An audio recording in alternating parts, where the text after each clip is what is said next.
At this time, it gives me pleasure to introduce Mr. Philip Cronin.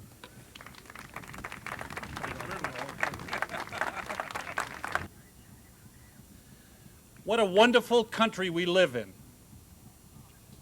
A country where diversity is not a challenge, but a way of life.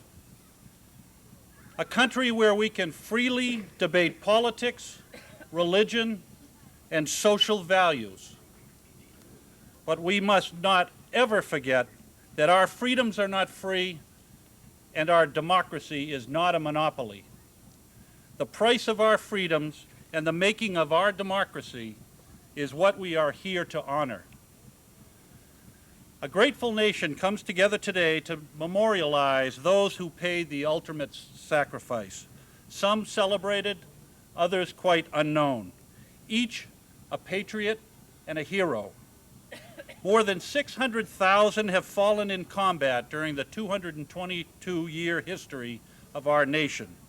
This great city of Cambridge gave up its share of patriots. In World War I, 74 were killed in action. In World War II, 296. In Korea, 22 sacrificed their lives, and there are 18 names on the Vietnam Memorial in Washington, D.C. Countless numbers of Cambridge citizens have been wounded in action, and many have become POWs or MIAs. These brave Americans exemplified the best of American values under the harshest of conditions and often far away from home, on battlefields with names familiar and lesser known. The fields of Lexington, the beaches of Normandy, the mountains of Korea, the jungles of Vietnam, the sands of the Middle East, and the streets of Somalia. We should be especially pleased to see many of our youth here today. Most of them have no idea of war. Today may be just a day off from school or the welcome to the summer season. Today we urge them to pause and remember some essential lessons. Appreciate the blessings of freedom. Recognize the power and virtue of sacrifice, and respect those who gave everything on behalf of our common good. This day reminds us of what we can achieve when we pull together as a nation, respecting each other and all of our differences, but coming together to fight the battle and face the challenge. Today we are reminded of our duty to honor not only those who lost in freedom's cause, but also the servicemen and women who came back home and are now our veterans, especially the 8,886 living veterans who reside in Cambridge, nearly 10% of this city's population.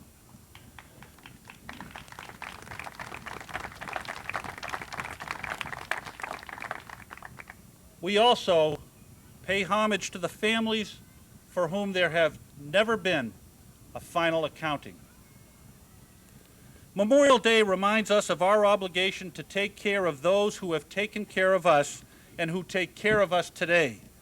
That means ensuring that our men and women in uniform have the best training, the best equipment, and the best preparation possible to do the difficult job we ask them to do. It is America's responsibility to remain the world's leading force for peace, prosperity, and freedom as we enter the 21st century. Today, our men and women in uniform are stationed in such places as Bosnia, Kuwait, and in more than 130 countries around the world. They exemplify personal courage, both physical and moral, facing fear, danger, and adversity on a daily basis. They embrace loyalty, faith, and allegiance to our Constitution. They carry out their duty with honor and integrity, treating all with dignity and respect. They put the welfare of our nation and its people before their own, and in the highest traditions of selfless service. Recently, I reviewed a list of countries where our military forces receive imminent danger pay, what most of us have referred to as combat pay. there were 37 countries on the list. The world is not as peaceful as we would like to believe. As you visit veterans' gravestones throughout this cemetery and notice the thousands of flags displayed with honor and respect, you should agree that those who have gone before us did not die in vain. This great country that we enjoy today stands at the pinnacle of power, success, and influence as a nation because of these men and women. It also stands at the pinnacle of responsibility.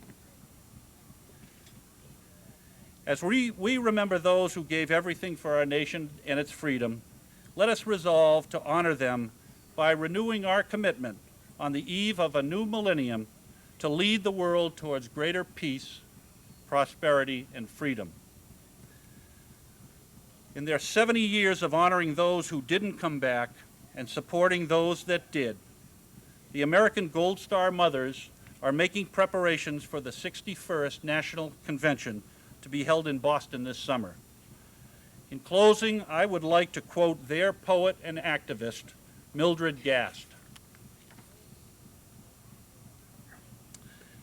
They live with shattered hearts, the Gold Star mothers of our past wars. Yet with unnerving faith, they try to live as he or she would want them. When memories would change to madness, they carry on with their heads held high, for surely they can suffer if their brave sons and daughters had to die. On behalf of the USO of New England, I'd like to thank you for your very warm hospitality and for remembering our brave men and women who have served or are serving in our military. Our USO programs continue to be important to them because our communities continue to care. Thank you very much.